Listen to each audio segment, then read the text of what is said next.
Habari ndugu mtazamaji na msikilizaji wa kipindi chetu cha Vinjari na Neno la Mungu. Kipindi kilichopita tulikuwa tunaendelea kusoma Mwanzo na tukawa katika historia ya Yusufu alivyouzwa akafika kwa Farao akatafsiri ndoto ya wale watu waliofungwa nao, na leo tunaendelea katika Mwanzo sura ya 41 mstari wa kwanza.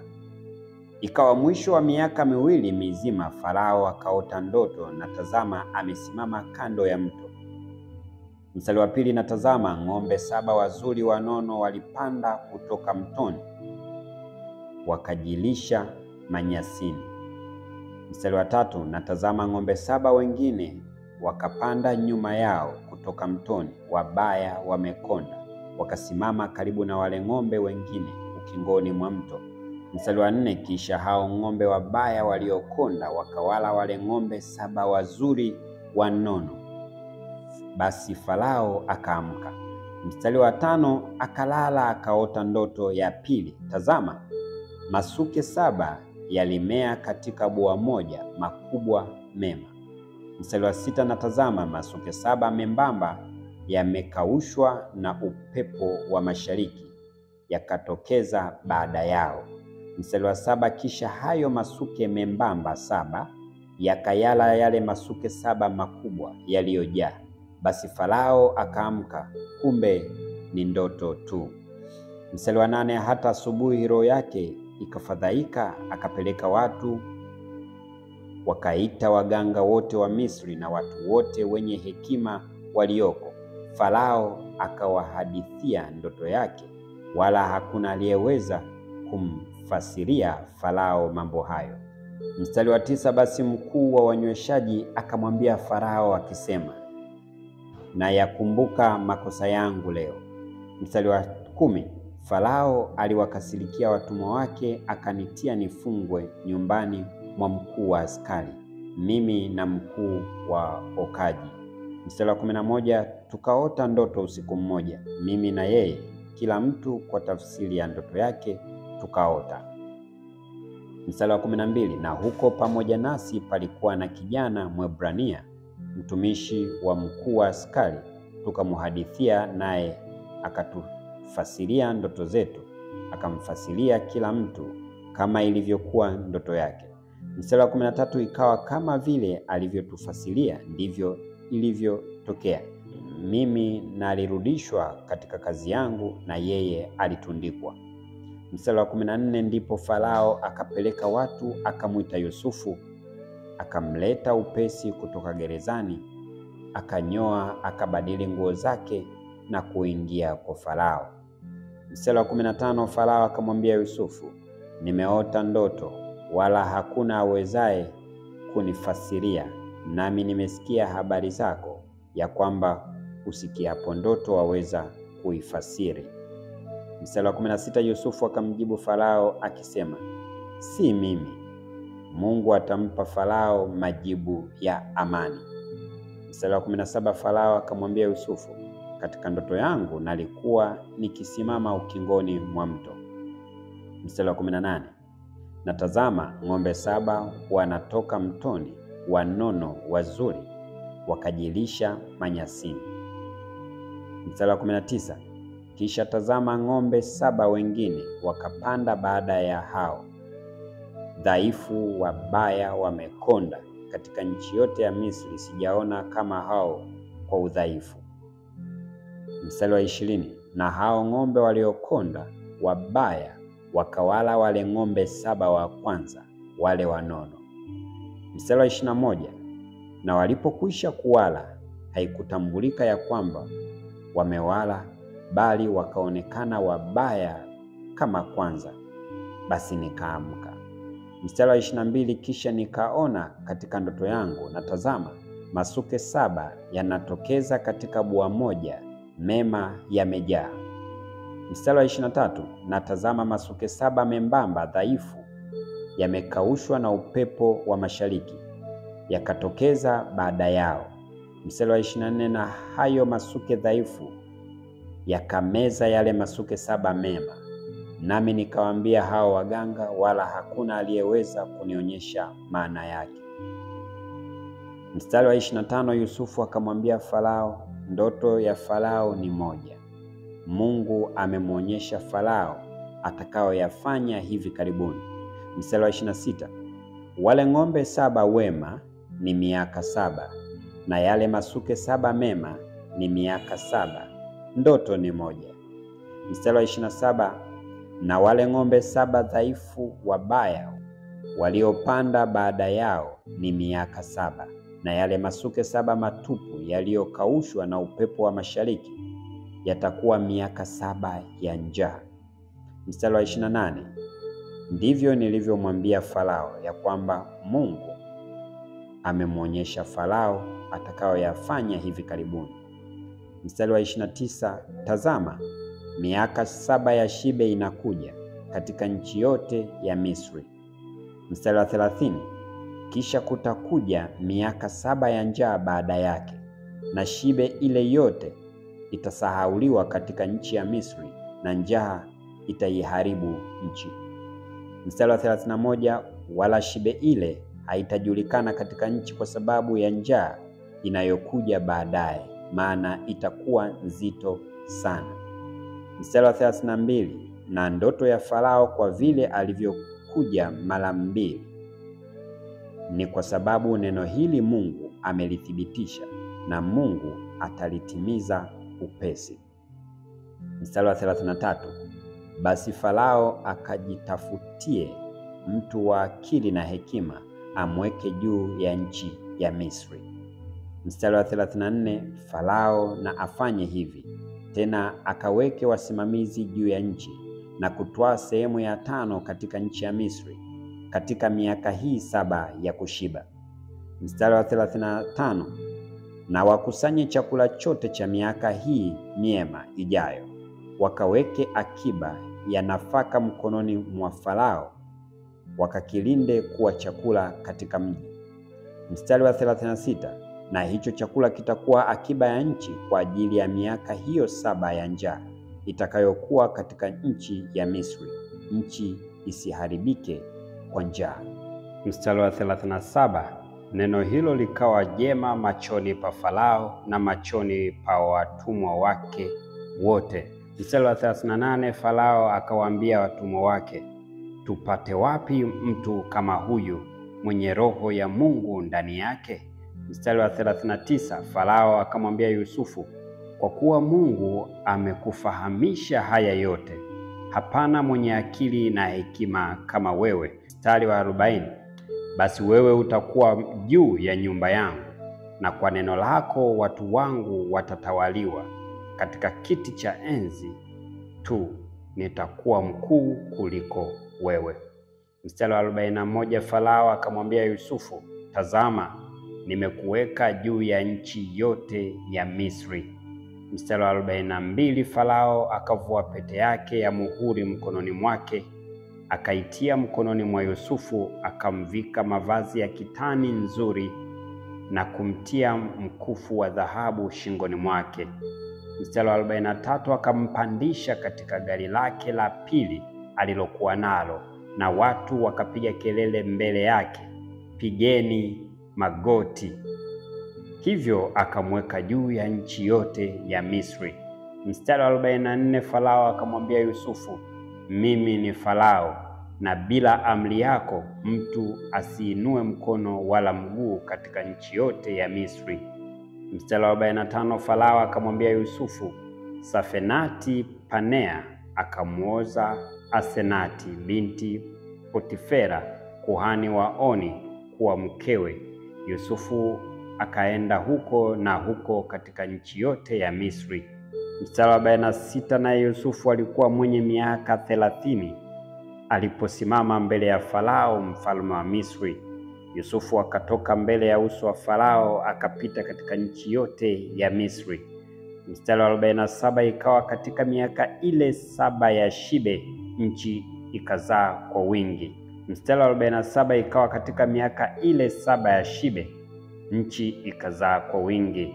Mstari wa 48, akakusanya chakula chote cha miaka ile 7 katika nchi ya Misri, akaweka chakula katika miji, chakula cha mashamba yaliyozunguka kila mji, akakiweka ndani yake. Mstari wa 49, Yusufu akakusanya nafaka kama mchanga wa pwani, nyingi mno, hata akaacha kuhesabu, maana ilikuwa haina hesabu. Mstari wa 50, kabla ya kuja miaka ya njaa, Yusufu akazaliwa wana wawili, ambao Asenati binti Potifera kuhani wa Oni alimzalia. Mstari wa 51, Yusufu akamwita jina lake yule aliyezaliwa kwanza Manase, maana alisema, Mungu amenisahaulisha taabu zangu zote na nyumba yote ya baba yangu.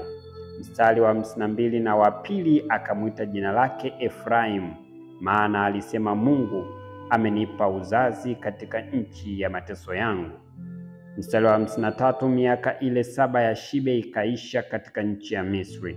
Mstari wa 54, ikaanza kuja miaka ile 7 ya njaa, kama vile Yusufu alivyosema. Kukawa na njaa katika nchi zote, bali katika nchi yote ya Misri palikuwa na chakula. Mstari wa 55, na nchi yote ya Misri ilipoona njaa, watu walimlilia Farao awape chakula. Farao akawaambia Wamisri wote, enendeni kwa Yusufu, atakavyowaambia fanyeni. Mstari wa 56, njaa ikawa katika dunia yote pia. Yusufu akazifungua gara zote, akawauzia Wamisri. Njaa ikawa nzito katika nchi ya Misri. Mstari wa 57, watu wa nchi zote wakaja Misri kwa Yusufu ili wanunue nafaka, kwa sababu njaa imekuwa nzito katika dunia yote. Mwanzo sura 42 mstari wa 1. Basi Yakobo akaona ya kuwa nafaka katika Misri. Yakobo akawaambia wanawe, kwa nini mnatazamana? Mstari wa 2 akasema, angalieni, nimesikia ya kuwa kuna nafaka Misri. Shukeni huko mkatununulie chakula tupate kuishi, wala tusife. Mstari wa 3, basi ndugu 10 wa Yusufu wakashuka Misri ili wanunue nafaka. Mstari wa 4, walakini Benyamini ndugu wa Yusufu, Yakobo hakumpeleka pamoja na ndugu zake, maana alisema, mabaya yasimpate. Mstari wa 5, wana wa Israeli wakaja wakanunua chakula miongoni mwa waliokuja, kwa kuwa walikuwa na njaa katika nchi ya Kanaani. Mstari wa 6, naye Yusufu alikuwa ni liwali juu ya nchi, ndiye aliyewauzia watu wote wa nchi. Nao ndugu zake Yusufu wakaja, wakainama kifudifudi mbele yake. Mstari wa 7, Yusufu akawaona nduguze, akawatambua, lakini alijifanya kama mgeni kwao. Akasema nao kwa maneno makali, akawaambia, mmetoka wapi ninyi? Wakasema, tumetoka nchi ya Kanaani ili tununue chakula. Mstari wa 8, Yusufu akawatambua nduguze, bali wao hawakumtambua yeye. Mstari wa 9, Yusufu akazikumbuka zile ndoto alizowaotea, akawaambia, wapelelezi ninyi, mmekuja ili muone utupu wa nchi? Mstari wa 10, wakamwambia, hasha Bwana, watumwa wako tumekuja ili tununue chakula. Mstari wa 11, sisi sote ni wana wa mtu mmoja, tu watu wa kweli sisi, watumwa wako si wapelelezi. Mstari wa 12, akawaambia, sivyo, mmekuja ili muone utupu wa nchi.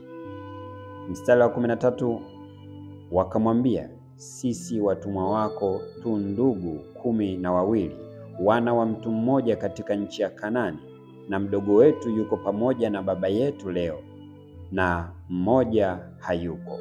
Mstari wa 14, Yusufu akawaambia, ndivyo nilivyowaambia nikisema, wapelelezi ninyi. Mstari wa 15, mtabainika kwa njia hii, iishivyo Farao, hamtoki hapa asipokuja huku huyo ndugu yenu mdogo. Mstari wa 16, mpelekeni mmoja wenu aende akamlete ndugu yenu, na ninyi mtafungwa hata maneno yenu yahakikishwe, kama mna kweli ninyi; ikiwa sivyo, aishivyo Farao, ninyi ni wapelelezi. Mstari wa 17, akawatia wote gerezani siku 3. Mstari wa 18, Yusufu akawaambia siku ya tatu, fanyeni hivi mkaishi, maana mimi namcha Mungu. Mstari wa 19, kama ni wa kweli ninyi ndugu yenu mmoja na afungwa gerezani, nanyi nendeni mkachukue nafaka kwa njaa ya nyumba zenu. Mstari wa 20, mkamlete ndugu yenu mdogo kwangu, hivyo maneno yenu yatahakikishwa, wala hamtakufa. Ndivyo walivyofanya. Mstari wa 21, wakaambiana, kweli sisi tulimkosa ndugu yetu, kwa kuwa tuliona shida ya roho yake alipotusii, wala hatukusikia, kwa hiyo shida hii imetupata. Mstari wa 22, Rubeni akajibu akawaambia, sikuwaambia nikisema msimkose kijana? Wala hamkusikia, kwa hiyo damu yake inatakwa tena. Mstari wa 23, wala hawakujua ya kwamba Yusufu anawasikia, kwa sababu alikuwapo mkalimani kati yao. Mstari wa 24, akajitenga nao akalia, kisha akawarudia na kusema nao, akamtwaa Simeoni miongoni mwao, akamfunga mbele ya macho yao. Mstari wa 25, Yusufu akaamuru kuvijaza vyombo vyao nafaka na kumrudishia kila mtu fedha yake katika gunia lake na kuwapa chakula cha njiani. Mstari wa 26, navyo ndivyo walivyofanyiwa. Wakaweka nafaka yao juu ya punda zao, wakatoka huko.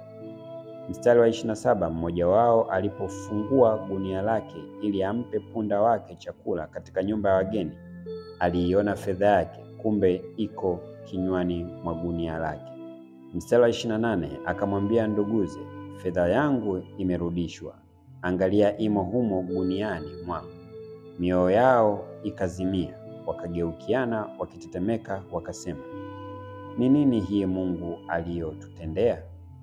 Mstari wa 29, wakaja kwa Yakobo baba yao katika nchi ya Kanaani, wakampasha habari za yote yaliyowapata, wakisema.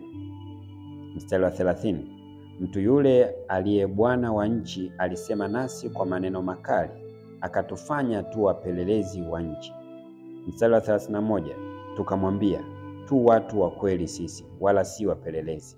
Mstari wa 32, sisi tu ndugu 12, wana wa baba yetu, mmoja hayuko na mdogo wetu yuko pamoja na baba yetu leo katika nchi ya Kanaani. Mstari wa 33, yule mtu bwana wa nchi akatuambia, kwa njia hii nitawajua kama ninyi ni watu wa kweli. Ndugu yenu mmoja mwacheni huku kwangu, kachukueni nafaka kwa njaa ya nyumba zenu, mwende zenu.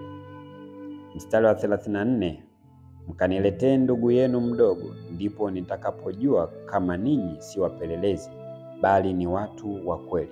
Basi nitawarudishia ndugu yenu, nanyi mtafanya biashara katika nchi hii. Mstari wa 35, ikawa walipomimina magunia yao, kumbe bahasha ya fedha ya kila mtu imo katika gunia lake. Nao walipoziona bahasha za fedha zao, nao na baba yao waliogopa. Mstari wa 36, Yakobo baba yao akawaambia, mmeniondolea watoto wangu. Yusufu hayuko, wala Simeoni hayuko, na Benyamini mnataka kumchukua naye. Mambo hayo yote yamenipata mimi. Mstari wa 37, Rubeni akamwambia babaye akasema, uwaue wanangu wawili nisipomrudisha kwako. Mtie katika mikono yangu, nami nitamrudisha kwako. Mstari wa 38, akasema, mwanangu hatashuka pamoja nanyi, maana nduguye amekufa, naye amesalia peke yake. Mabaya yakimpata katika njia mtakayoiendea, ndipo mtakaposhusha mvi zangu kwa sikitiko mpaka kaburini. Mwanzo sura ya 43 mstari wa 1. Njaa ikawa nzito katika nchi. Mstari wa 2, ikawa walipokwisha kula nafaka walioileta kutoka Misri, baba yao akawaambia, rudini huko mkatununulie chakula kidogo. Mstari wa 3, Yuda akamwambia akisema, yule mtu aliyetuagiza sana akisema, hamtoniona uso wangu ndugu yenu asipokuwa pamoja nanyi. Mstari wa 4, ukimpeleka ndugu yetu pamoja nasi, tutashuka na kukununulia chakula. Mstari wa 5, ila usipompeleka hatushuki, maana mtu yule alituambia, hamtaniona uso wangu ndugu yenu asipokuwa pamoja nanyi. Mstari wa 6, Israeli akasema, mbona mmenitenda vibaya hata mkamwarifu mtu yule ya kwamba nina ndugu mwingine? Mstari wa 7, wakasema, mtu yule alituhoji sana habari zetu na za jamaa zetu akisema, baba yenu angali hai? Mnaye ndugu mwingine? Nasi tukamjibu sawasawa na maswali hayo. Je, tuliweza kujua kwamba atasema shukeni pamoja na ndugu yenu? Mstari wa 8, Yuda akamwambia Israeli babaye, mpeleke kijana pamoja nami, tuondoke tuende zetu, ili tupate kuishi, wala tusife, sisi na wewe na watoto wetu. Mstari wa 10, mimi nitakuwa mdhamini wake, umtake mkononi mwangu. Nisipomleta tena kwako na kumweka mbele yako, nitakuwa mwenye hatia mbele yako daima. Mstari wa 10, maana kama hatungalikawia, hakika tungaliisha kurudi mara ya pili. Mstari wa 11, Israeli baba yao akawaambia, kama ndivyo fanyeni hivi, twaeni tunu za nchi katika vyombo vyenu, mkamchukulie mtu huyo zawadi, zeri kidogo na asali kidogo, ubani na manemane na jozi na lozi. Mstari wa 12, mkatwae fedha maradufu mkononi mwenu, na fedha zile zilizorudishwa kinywani mwa magunia yenu zirudishwe mkononi mwenu, labda litasahaulika. Mstari wa 13, mtwaeni na ndugu yenu, muondoke na kurudi kwa mtu yule. Mstari wa 14, Mungu Mwenyezi na awape rehema usoni pa mtu yule, ili awafungulie ndugu yenu huyo mwingine na Benjamini, nami nikifiwa na watoto wangu nimefiwa. Mstari wa 15, basi hao watu wakatwaa zawadi ile, wakatwaa na fedha maradufu mikononi mwao na Benjamini, wakaondoka wakashuka mpaka Misri, wakasimama mbele ya Yusufu. Mstari wa 16, naye Yusufu alipomwona Benjamini pamoja nao, akamwambia msimamizi wa nyumba yake, uwalete watu hawa nyumbani, ukachinje na kuandalia, maana watu hao watakula pamoja nami adhuhuri. Mstari wa 17, yule mtu akafanya kama Yusufu alivyomwambia, naye akawaleta watu hao nyumbani mwa Yusufu. Mstari wa 18, lakini watu hao wakaogopa kwa sababu wameletwa nyumbani mwa Yusufu, wakasema, kwa sababu ya fedha zile zilizorudishwa katika magunia yetu mara ya kwanza, tumeletwa humu apate kutushtaki na kutuangukia, atutwae sisi kuwa watumwa na punda zetu. Mstari wa 19, wakamkaribia yule msimamizi wa nyumba ya Yusufu, wakasema naye mlangoni pa nyumba. Mstari wa 20, wakamwambia, tazama bwana, kweli tulishuka mara ya kwanza ili tununue chakula. Mstari wa 21, ikawa tulipofika nyumba ya wageni, tukafungua magunia yetu, kumbe fedha za kila mtu zilikuwako kinywani mwa gunia lake, fedha zetu kwa uzani wake kamili, nasi tumezileta tena mikononi mwetu. Mstari wa 22, nasi tumeleta fedha nyingine mikononi mwetu ili tununue chakula, hatujui ni nani aliyezitia fedha zetu katika magunia yetu. Mstari wa 23, akawaambia, amani iwe kwenu, msiogope. Mungu wenu naye ni Mungu wa baba yenu, amewapa akiba katika magunia yenu. Fedha zenu ziliniwasilia. Kisha akawatolea Simeoni.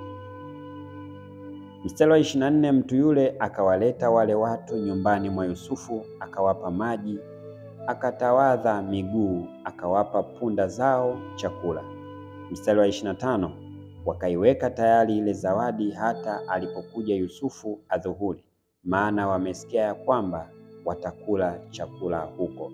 Mstari wa 26, alipokuja Yusufu nyumbani, wakamletea ile zawadi iliyokuwa mikononi mwao nyumbani mwake, wakamuinamia mpaka chini. Mstari wa 27, akawauliza hali yao, akasema, je, baba yenu yule mzee mliyemnena hajambo? Angali hai? Mstari wa 28, wakasema, mtumwa wako baba yetu hajambo, angali hai. Wakainama wakasujudu. Mstari wa 29, akainua macho yake akamwona Benjamini nduguye, mwana mamake, akasema, huyu ndiye ndugu yenu mdogo mliyeniambia habari zake? Akasema, Mungu akufadhili mwanangu. Mstari wa 30, Yusufu akafanya haraka kwa sababu moyo wake ulimuonea shauku nduguye. Akatafuta pakulia, akaingia chumbani mwake akalia humo. Mstari wa 31, akanawa uso, akatoka, akajizuia, akasema, leteni chakula. Mstari wa 32, wakamwandalia yeye peke yake na wao peke yao, na wale wa Misri waliokula pamoja naye peke yao, maana wa Misri hawawezi kula pamoja na Waebrania kwa kuwa ni chukizo kwa wa Misri. Mstari wa 33, wakaketi mbele yake, mzaliwa wa kwanza kwa cheo cha kuzaliwa kwake na mdogo kwa udogo wake. Watu hao wakastaajabu wao kwa wao. Mstari wa 34, wakapelekewa sehemu ya chakula kutoka mezani pake, lakini akazidisha sehemu ya Benjamini iwe kubwa mara 5 kuliko zao. Wakanywa wakafanya furaha pamoja naye. Mpenzi msikilizaji na mtazamaji, hapa tunaishia mwisho wa kipindi hiki. Endelea kufuatilia kipindi chetu, usisahau kusubscribe pamoja na kushare ili uweze kupata taarifa za mwendelezo wa usomaji huu wa Biblia kila mara. Mungu akubariki sana na uwe na siku